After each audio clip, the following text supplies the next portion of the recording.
What you got? Huh? What you got? Come on. Come on.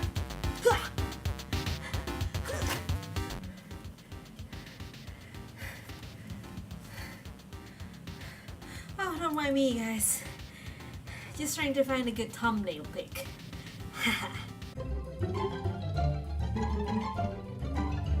I hope there's enough footage for me to actually get a thumbnail pic and not just me, running around off camera.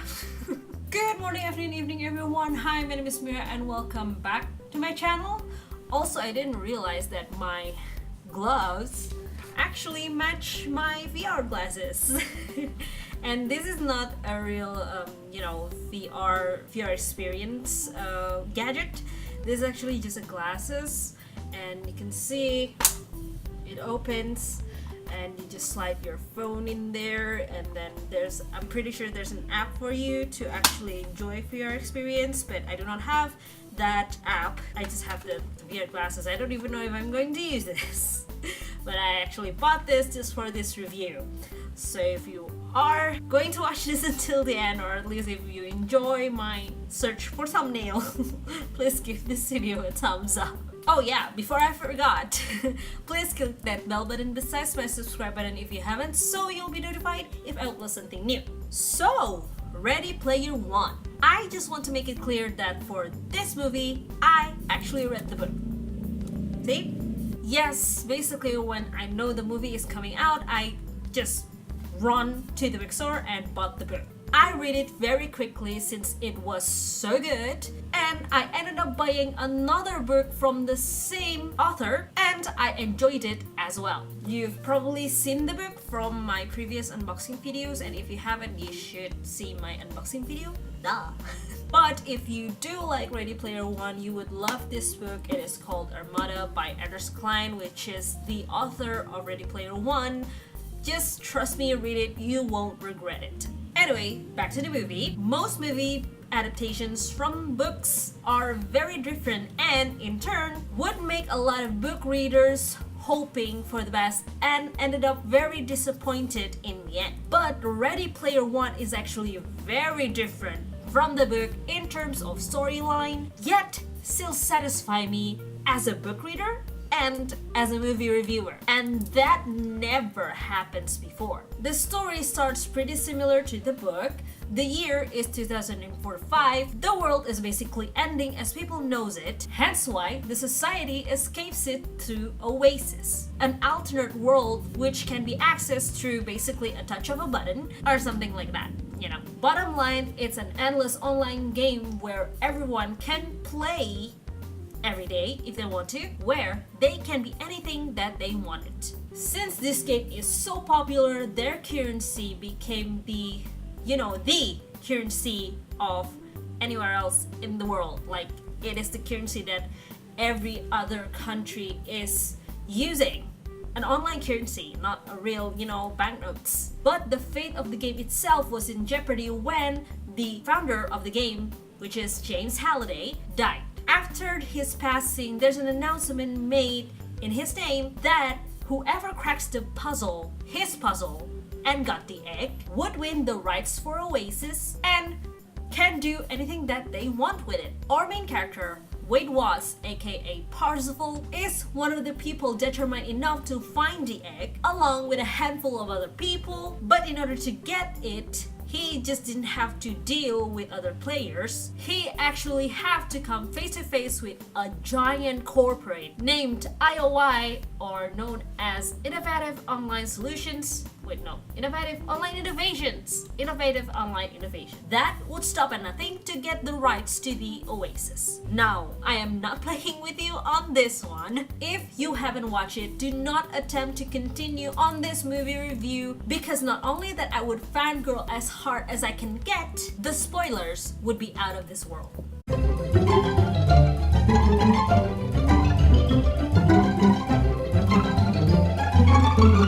As I said before, the storyline between the book and the movie is quite different. IOI, from what I remember, is much scarier in the book, since I vaguely remember that they do not only wrecked Wade's house in the stacks, which is this this thing right here. They also killed one of the High Five, which is the 5 players that wins the keys and all that. It's either Daito or Sho, I can't remember which one, but for the sake of the review, I won't tell you which one, so you can help me look it up later. Comment below if you know. Secondly, I remember that the last puzzle is to be solved in Ogden Morrow's house, using his top-of-the-line virtual reality gear, and him being the protector of what's left of the High Five. Our beloved dog didn't get introduced until very late in the movie. There's also no rebel group as far as I can remember in the book, because I'm pretty sure I can find them and detain them all, you know, put them in the loyalty facilities, is that what they call it? And finally, for the final act, it was Wade that was caught by the IOI and not Samantha. Now, I get it. Probably the reason why the movie is so different, because in the movie the timeline is very short, while in the book, Ernest Cline took its time and wrote actually months or a year of storyline. And for the first time, regarding book movie adaptations, I'm actually okay with this. I cannot stop rocking back and forth and gasping every time I see an Easter egg. And for the love of cheesecake, there's probably hundreds of them. I just bite my cheek. See how hard I fangirled? I will tell you my favorites.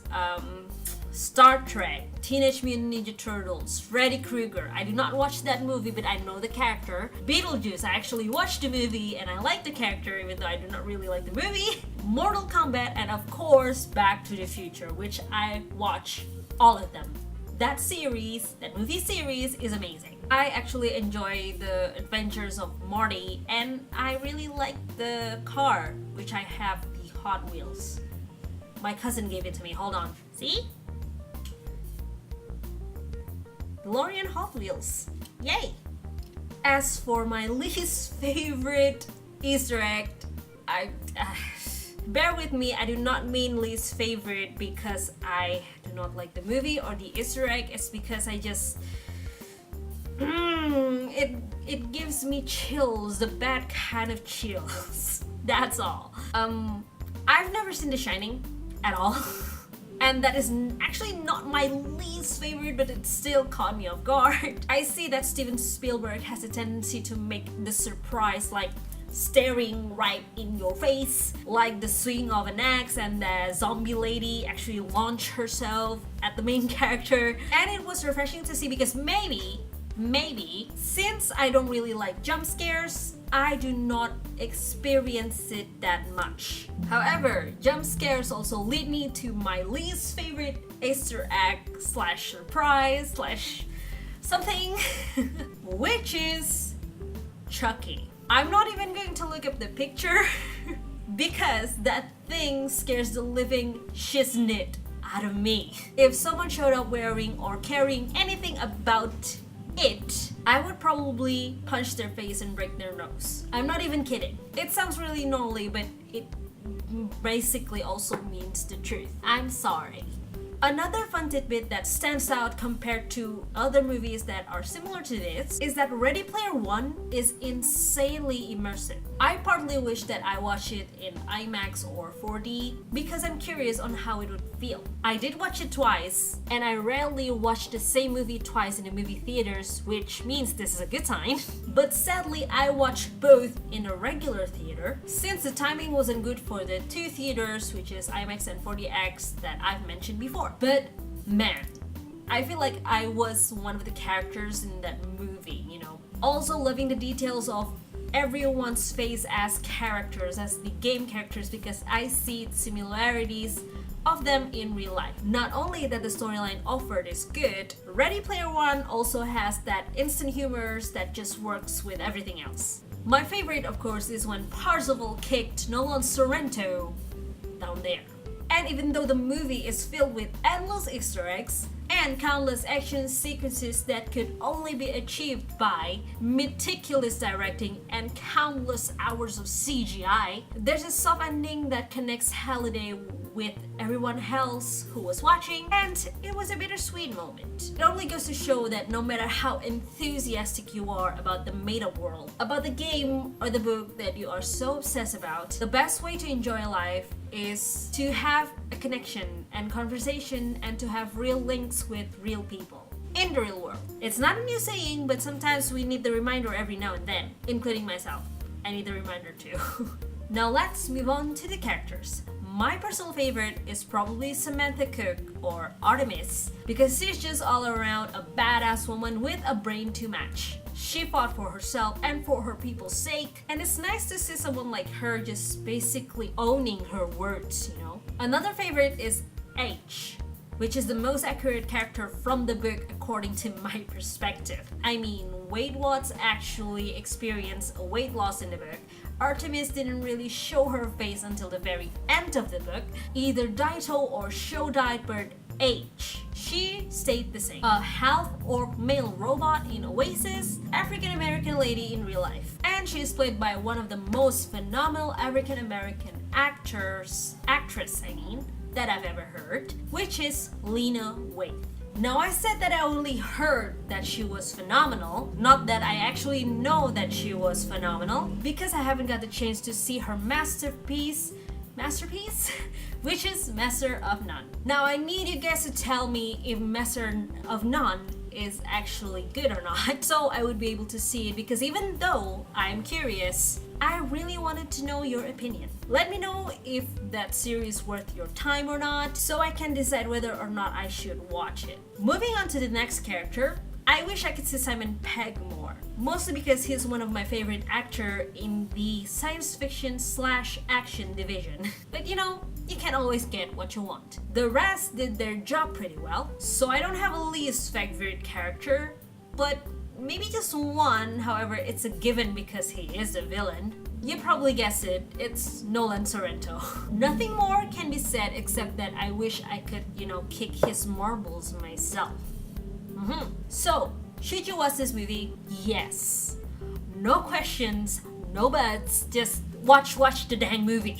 You'll thank the brilliant 80s references later, and you won't be sorry seeing it, because it is just so brilliant and stunning and all around magical. You should watch it for the storyline, for the CGI, for the action, and for the crazy Easter eggs that just scattered everywhere. Oh, so you've reached the end of this movie review and you haven't watched it? Finish watching this movie review, drop a comment, like, subscribe, follow me on Facebook and Instagram because why not? Then run to the nearest movie theater and see it for yourself. Go! Go! Go! Thank you so much for watching, you guys, and I will see you next time.